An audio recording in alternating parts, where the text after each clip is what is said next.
audio is seeing a growth in particularly the areas of streaming and podcasting. So what we're seeing is a changeover from just the standard radio outlets that we would normally use into this really much richer content area.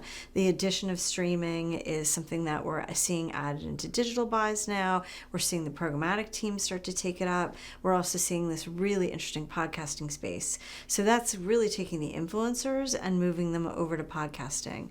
And for advertisers, we can use things like host reads, and we can get involved with the podcasts and really get much deeper into the environment. And that's changing what our clients are really able to do within audio. Audio itself is a huge reach builder when it comes to adding a video campaign and a radio campaign. And so we're seeing a lot more interest of folks coming over to this space.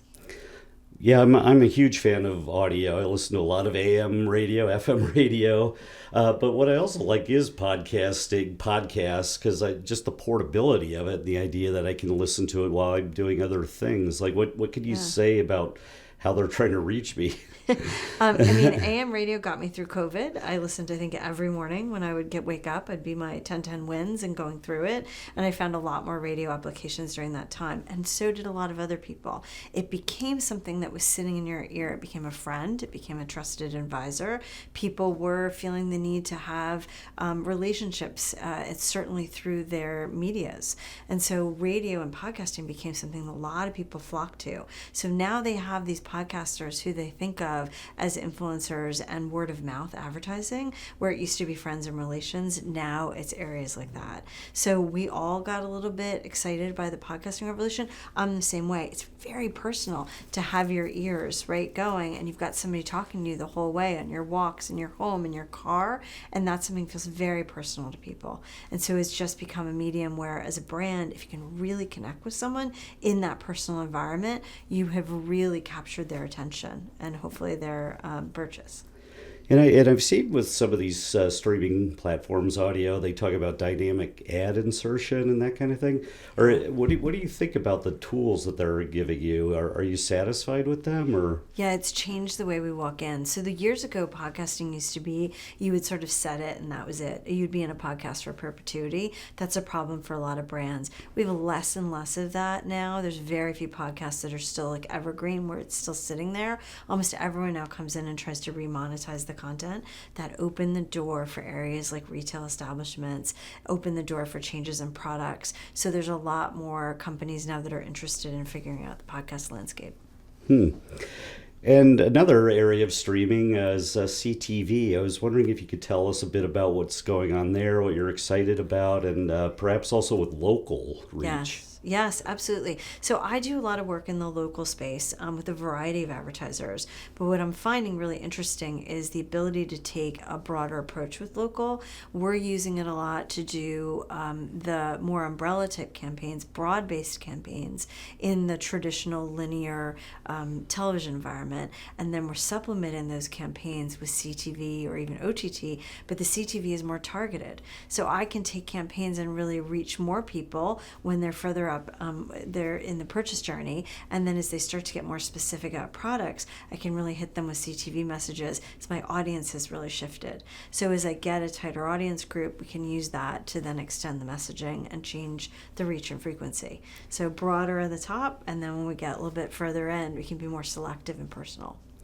So I just want to make sure, when you talk about local, is that like national brands that are seeking local spots, or is it, let's say, the car dealer or the furniture store in your community that is looking at local? All the above, okay. Right? But certainly in my perspective, it's mostly national brands that may, to your point, might have a dealer or a bank location or something that's in their community that they want to do. I mean, look at grocery advertising, right? The stores and the specials change depending where they are, but it's certainly also of interest to national advertisers. We're launching things all the time because they're interested in plussing up that environment. So maybe they want a little bit of extra campaign in a specific market. They think those are the people that are really get into it. Travel is a really important way there. Maybe they have a special deal coming up, special airline, a special cruise. That's another way to really get people in a local space. And when it comes to local, is there any topic that you find yourself educating clients on? Anything that comes up fairly frequently? Measurement is probably the biggest thing that comes up. We certainly are changing the way we do things on a national platform for measurement, even potentially currency platform. Local has certainly fallen behind a bit in measurement. We struggle in certain areas to make sure that we get enough of a diverse audience set.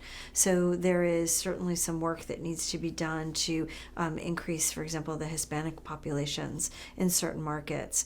As new market information comes out to us, we aren't seeing enough of an addition of some of those areas. So it's something that's really important to us to be able to represent each of the individual cities with exactly the demographics that are located there. Well, this has been really informative. You really have your finger on the pulse of what's going on.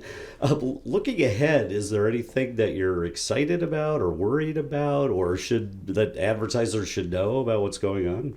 I'm excited right now about we'll go back to podcasting. I'm excited for the space right there. We have some new players in here to look at measurement and brand safety, and I'm excited about that opportunity. So that can open up some new doors with some new clients that will come in when they can see it being a safer space. Right now, it's a lot about host reads and aligning yourself with a specific podcast.